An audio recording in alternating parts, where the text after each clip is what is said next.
అయితే ఏదెట్లున్నా కూడా భరత్ గారు ఒక మొట్టమొదటిసారి ఆ పార్టీలో ఒక గొంతు విప్పే ఒక వాయిస్ వచ్చింది. ఆ వాయిస్ మనం ఎదనిద్దాం, దాన్ని సపరేట్ చేయకూడదు. దాన్ని స్వాగతిస్తున్నారా మీరు? 100% స్వాగతిస్తున్నా. ఎందుకంటే ఇది బయటికి రావడం లేక అనేది క్రమశిక్షణ రాహిత్యం అయినా కూడా ప్రశ్నలు మాత్రం క్రమశిక్షణ రాహిత్యం కాదు. అన్నిటితో నేను ఏకీభవించకపోవచ్చు, కానీ ఒక 25 అంటే ఇప్పుడు నేను కూడా అందులో భాగస్వామి నా పార్టీ పెట్టడంలో 25 ఏళ్ల తర్వాత ఒక ఆరోగ్యకరమైన ఒక వాతావరణం ఏర్పడుతున్నది.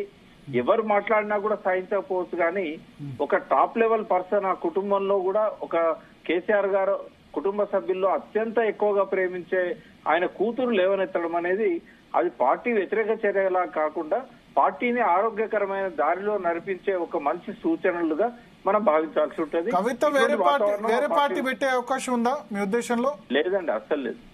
అస్సలు పాసిబిలిటీ లేదా? లేదు. అట్లుంటే కనుక ఇట్లా ఈ ఆరోగ్యకరమైన సలహాలు ఇవ్వరు. కేసీఆర్ యాక్షన్ తీసుకునే అవకాశం ఉందా కవిత మీద ఈ లేఖ ద్వారా? లేదండి, తీసుకోరా? లేదు. ఎందుకు? ఆమె ఏం తప్పు మాట్లాడిందని తీసుకుంటారు?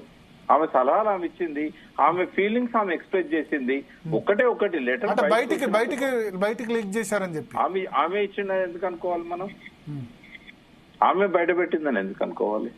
మరి ఎవరి దగ్గర నుంచి వస్తుంది? ఇద్దరి మధ్యలోనే ఉంటుంది కదా.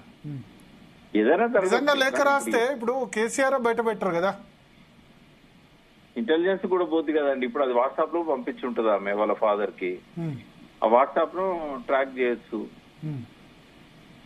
ఓకే, వాట్సాప్ ఏదైనా జరగవచ్చు. ఓకే, వాట్సాప్ ద్వారా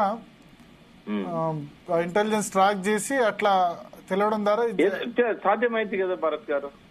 వాట్సాప్ చాట్ ఈజీగా చేయొచ్చు. అప్పుడు ఫోన్ ట్యాపింగ్ చేస్తుంది ఈ ప్రభుత్వం కూడా, ఫోన్ ట్యాపింగ్ చేస్తుంది అనుకోవచ్చు అంతే. ఫోన్ ట్యాపింగ్ చేయని ప్రభుత్వం ఈ భూమి మీద ఉందంటారా?